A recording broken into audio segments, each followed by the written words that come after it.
നമസ്കാരം. വരാനിരിക്കുന്ന നിയമസഭാ തെരഞ്ഞെടുപ്പിനെ നേരിടുന്നതിനായിട്ട് തികച്ചും സസൂക്ഷ്മവും അതോടൊപ്പം തന്നെ തന്ത്രപരവുമായിട്ടുള്ള നീക്കങ്ങളാണ് ഇപ്പോൾ കോൺഗ്രസ് നേതൃത്വം ആവിഷ്കരിച്ചിരിക്കുന്നത്. തദ്ദേശ സ്വയംഭരണ തെരഞ്ഞെടുപ്പിൽ പ്രതിഫലിച്ച അനുകൂല തരംഗം നിയമസഭാ തെരഞ്ഞെടുപ്പിലും നിലനിർത്തണമെന്ന ഉറച്ച തീരുമാനത്തിലാണ് ഇപ്പോൾ UDF നേതൃത്വം. ഭരണവിരുദ്ധ വികാരത്തിനോടൊപ്പം തന്നെ നിലവിൽ ഇടതുപക്ഷ ജനാധിപത്യ മുന്നണിയിൽ നിലനിൽക്കുന്ന ആഭ്യന്തര അസ്വസ്ഥതകളെയും രാഷ്ട്രീയമായ വിള്ളലുകളെയും ഒക്കെ തന്നെ തങ്ങൾക്ക് അനുകൂലമായി മാറ്റിയെടുക്കുക എന്നതാണ് കോൺഗ്രസിൻ്റെ പ്രാഥമിക ലക്ഷ്യം. മിഷൻ 100 എന്ന ലക്ഷ്യത്തോടെ 100-ലധികം സീറ്റുകൾ നേടി അധികാരം തിരിച്ചുപിടിക്കാനുള്ള വലിയൊരു രാഷ്ട്രീയ ദൗത്യത്തിനാണ് പ്രതിപക്ഷ നേതാവ് VD സതീശൻ്റെയും KPCC നേതൃത്വത്തിൻ്റെയും കീഴിൽ ഇപ്പോൾ UDF തുടക്കം കുറിച്ചിരിക്കുന്നത്. മുന്നണി വിപുലീകരണത്തിലൂടെ കരുത്ത് വർദ്ധിപ്പിക്കുക എന്ന ലക്ഷ്യത്തോടെ കേരള കോൺഗ്രസ് മാണി വിഭാഗത്തെയും അതോടൊപ്പം തന്നെ RJDയെയും UDFിലേക്ക് തിരികെ എത്തിക്കാനുള്ള ഔദ്യോഗികമായിട്ടുള്ള ചർച്ചകൾ പാർട്ടി ആരംഭിച്ചു കഴിഞ്ഞു. പ്രതിപക്ഷ നേതാവ് VD സതീശൻ മുന്നണി വിപുലീകരണത്തെക്കുറിച്ച് പരസ്യമായി പ്രതികരിച്ചത് ഇതിൻ്റെ സൂചനയായിട്ടാണ് രാഷ്ട്രീയ നിരീക്ഷകർ കാണുന്നത്. KPCC യോഗത്തിന് മുന്നോടിയായി മുതിർന്ന നേതാക്കൾ ഉൾപ്പെടുന്ന കോർ കമ്മിറ്റി ചേർന്ന് ഈ വിഷയത്തിൽ അന്തിമ തീരുമാനമെടുക്കും. LDFിൽ വേണ്ടത്ര പരിഗണന ലഭിക്കുന്നില്ലെന്ന പരാതിയുള്ള കക്ഷികളെ ഒപ്പം നിർത്തി മധ്യ തിരുവിതാംകൂറിലെയും മലബാറിലെയും രാഷ്ട്രീയ സമവാക്യങ്ങൾ മാറ്റിമറിക്കാനാണ് കോൺഗ്രസ് ഹൈക്കമാൻഡ് സംസ്ഥാന നേതൃത്വത്തിന് ഇപ്പോൾ നൽകിയിരിക്കുന്ന കർശന നിർദ്ദേശം. മുസ്ലിം ലീഗിൻ്റെ മധ്യസ്ഥതയിലുള്ള ചർച്ചകളിലൂടെ ജോസ് കെ മാണിയെയും കൂട്ടരെയും തിരികെ എത്തിക്കുന്നത് UDFിന് വലിയ മേൽക്കൈ നൽകുമെന്നാണ് വിലയിരുത്തപ്പെടുന്നത്. കേരള കോൺഗ്രസ് കൂടി എത്തുന്നതോടെ ക്രൈസ്തവ വോട്ടുകളുടെ വലിയൊരു വിഭാഗം തിരിച്ചുപിടിക്കാമെന്നും 100 സീറ്റുകൾ എന്ന ലക്ഷ്യം സുഗമമായിട്ട് കൈവരിക്കാമെന്നും മുന്നണി കണക്ക് കൂട്ടുന്നു. ഇടതു മുന്നണിയിൽ തങ്ങൾ അവഗണിക്കപ്പെടുന്നുവെന്ന ബോധ്യം അത് ജോസ് കെ മാണി വിഭാഗത്തിനിടയിൽ ഇപ്പോൾ ശക്തമാണ്.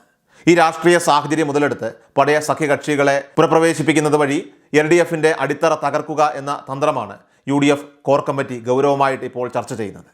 അതേസമയം രാഷ്ട്രീയമായി വലിയൊരു പ്രതിസന്ധിയെയാണ് ഇപ്പോൾ ജോസ് കെ മാണി നേരിടുന്നത്. പാർട്ടിയുടെ ശക്തി കേന്ദ്രങ്ങളായ കോട്ടയം, ഇടുക്കി ജില്ലകളിൽ ഉണ്ടായ കനത്ത പരാജയം നേതൃത്വത്തെ ഇപ്പോൾ പ്രതിരോധത്തിലാക്കിയിരിക്കുകയാണ്.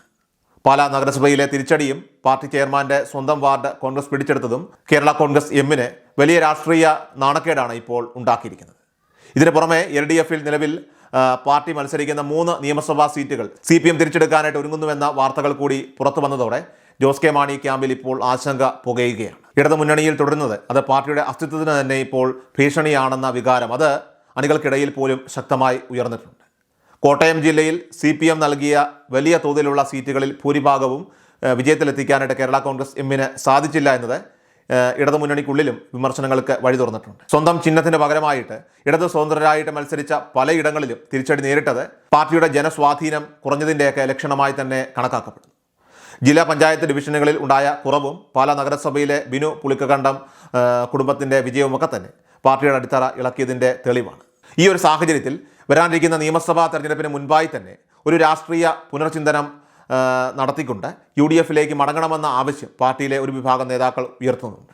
നേരെ മറിച്ച് UDFിൽ തുടരുന്ന PJ ജോസഫ് നയിക്കുന്ന കേരള കോൺഗ്രസ് മികച്ച പ്രകടനം കാഴ്ചവെച്ചത് കോൺഗ്രസിന് ആത്മവിശ്വാസം നൽകുന്ന ഒരു ഘടകമാണ്. ഇടുക്കി ജില്ലാ പഞ്ചായത്തിൽ കഴിഞ്ഞ തവണ 2 സീറ്റുകൾ മാത്രമുണ്ടായിരുന്ന സ്ഥാനത്ത് ഇത്തവണ 4 സീറ്റുകൾ നേടി PJ ജോസഫ് കരുത്ത് തെളിയിച്ചിരിക്കുകയാണ്. കേരള കോൺഗ്രസ് വോട്ടർമാർക്കിടയിൽ ജോസഫ് വിഭാഗത്തിന് കൂടുതൽ സ്വീകാര്യത ലഭിക്കുന്നുവെന്നതും ശ്രദ്ധേയമാണ്.